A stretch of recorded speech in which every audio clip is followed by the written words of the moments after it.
I am truly honored to present our nation's highest state order to a person who sacrificed his whole life to the study of the ideas that finally brought down communism in Hungary and around the world.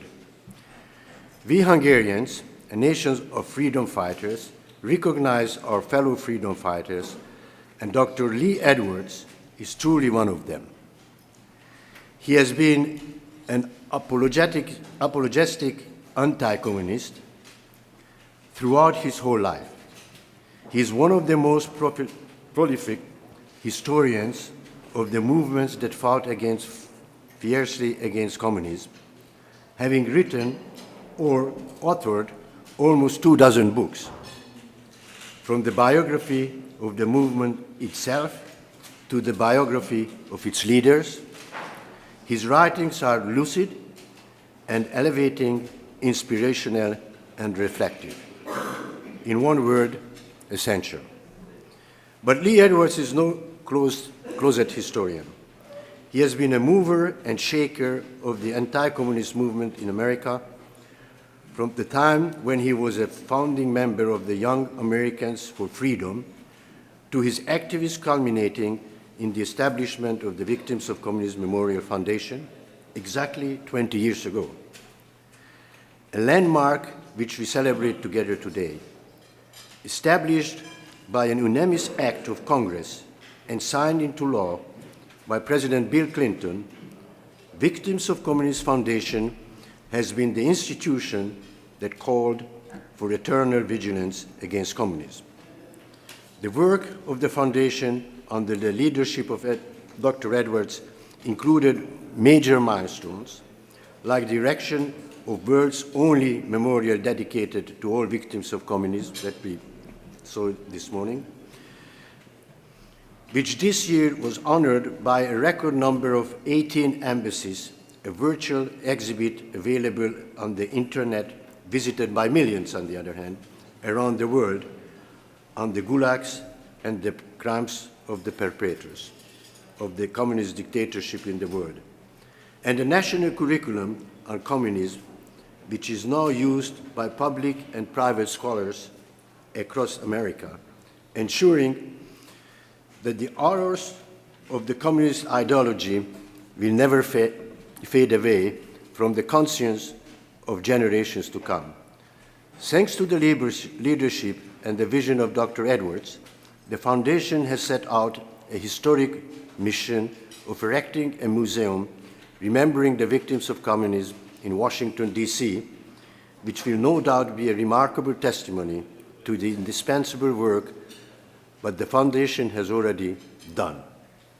There is no better way to establish hope for the future than to enlighten young minds, Reagan said in his speech delivered to the people of Germany exactly 27 years ago tomorrow.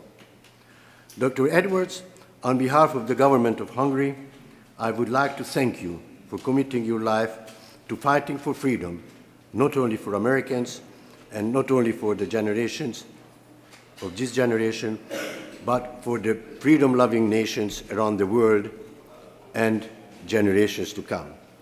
In appreciation of your tireless work on the Cold War history of Central and Eastern European nations, and your work committed to study of the crimes of communism, I hereby present you with the Officer's Cross of the Order of Merit of Hungary. Please come to the. Well, in responding to those wonderfully generous remarks by the ambassador, I'm tempted to say, well, not all inflation is bad.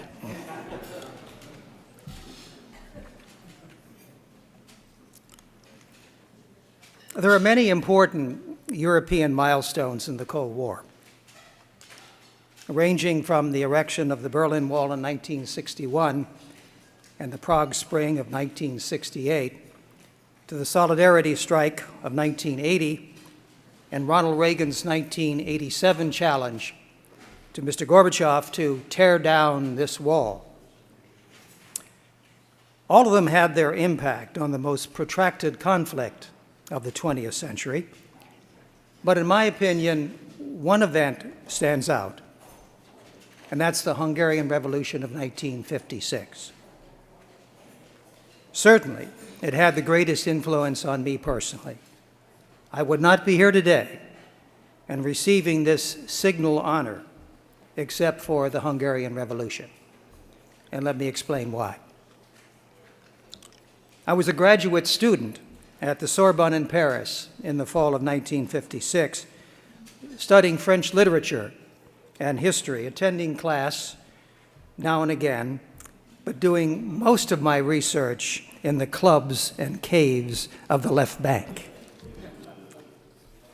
And then in late October, Hungarian students, my own age, launched a revolution in the streets of Budapest that within a few days brought down the communist government and set Hungary on a path toward freedom and democracy. I knew something about communism from my father, who was a Washington reporter for the Chicago Tribune, had covered the historic congressional hearings of the 1940s, writing about Soviet spies like Alger Hiss and Whittaker Chambers, and congressmen like Richard Nixon and Walter Judd, who uncovered their treason.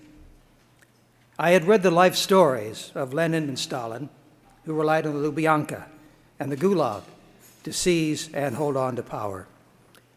I knew about the Katyn Forest massacre when the Soviets, with Stalin's personal approval, murdered some 22,000 of the Polish elite who would have opposed the communist takeover of Poland. Now, in the fall of 1956, I cheered the courage and leadership of the young Hungarians who forced the communist leadership to step down. But, as you know, as we all know, my joy was short-lived. On November 4th, Moscow moved to crush the Hungarian Revolution. And I saw the photos of students, freedom fighters my age, fighting the invading Soviet troops and tanks with World War I rifles and Molotov cocktails. And I heard their voices over radio, calling for help, calling on America to come to their rescue.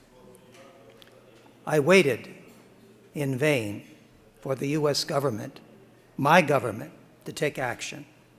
But, sad to say, the only response was words, a pro forma UN resolution and a few statements.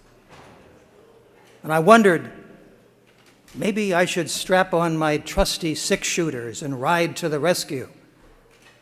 But that was sheer fantasy. Budapest was far away, and the Soviets meant business, deadly business.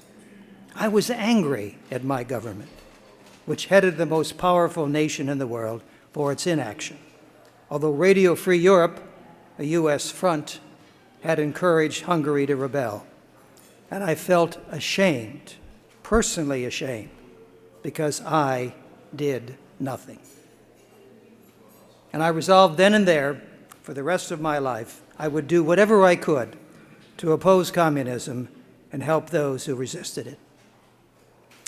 Well, that was, I can't believe it, 60 years ago. And looking back, I can point to things of which I was a part that exposed the true face of communism. The 1968 mock Communism on Trial, the annual Captive Nation Weeks in the 1970s and the 1980s, the work of the Victims of Communism Memorial Foundation these past 2 decades. And I have been privileged to work with the greatest anti-communists and champions of liberty in America and around the world. Men and women like Elena Bonner, Tom Lantos, Lev Dobryansky, Bill Buckley, Jesse Helms, Walter Judd, Viktor Orban, and Robert Conquest. And I should also add Richard Pipes. All great historical periods are instructive, and the Cold War is no exception. Well, what are the lessons of the birth and death of the Cold War that can be applied to the conduct of U.S. foreign policy today. Much has changed since 1945, but certain things remain true. And let me share, if I may, 5 points. Philosophy matters. Contrary to Machiavelli and his modern-day realpolitik disciples, power is not everything, even in totalitarian regimes. The philosophical ideas undergirding a regime matter because they guide governments and help us to understand their conduct. Friends and allies matter. In the Cold War, the U.S. called upon and led a grand alliance against the Soviet Union through economic and strategic instruments, such as the Truman Doctrine, the Marshall Plan, NATO, the deployment of Euro missiles, and the Reagan Doctrine. In contrast, the Soviet Union was never able to command true allegiance from members of the Warsaw Pact or the nationalities and peoples within the Soviet Empire. Leadership matters. The history of the Cold War, I believe, is the biography of leaders on both sides of the Iron Curtain. The United States enjoyed successes in the Cold War when led by visionaries like Harry Truman and Ronald Reagan. But when American leaders sought to deal with the communist threat through compromise and accommodation, they were less successful. The Soviet Union and its satellites were led by aging tyrants like East Germany's Erich Honecker, who predicted that the Berlin Wall would stand for another 100 years, and the very same year it came tumbling down. And Gorbachev's 3 immediate predecessors believed the Soviet Union could spend 40% of its budget on military weapons indefinitely. Statecraft matters. Victory over a determined adversary requires not only strength and resolve, but a strategy relevant to the times and the nation-states involved. Containment was an appropriate strategy at the beginning of the Cold War, when the U.S. was sorting out its domestic and foreign responsibilities, and the Soviet Union was in place and in power in Eastern Europe. 40 years later, the U.S. could take the offensive against an economically weakened Soviet Union and its satellites that had failed to deliver the goods to their people and whose Marxist ideology was disintegrating. Prudence is the most important ingredient of a U.S. strategy. A prudent foreign policy, guided by our founding principles of liberty and justice and based on our capabilities, offers the best future path for the United States. That is a strategy for the ages. The preceding, by the way, was taken from a new monograph authored by yours truly and our daughter, Dr. Elizabeth Spaulding. And Elizabeth, please, if you'd stand and be recognized.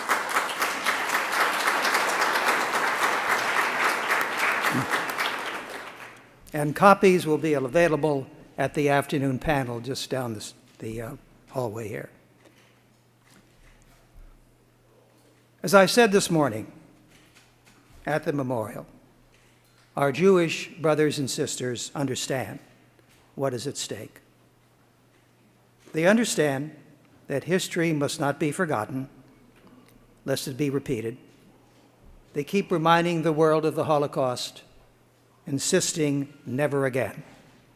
Even so, we in this room and all of our various organizations and groups and embassies and countries and peoples, we cannot, we must not, and I think we will not forget the victims and the crimes of communism. And certainly speaking for the Foundation, we will continue to tell the truth, as Senator Cruz said, which is so vital.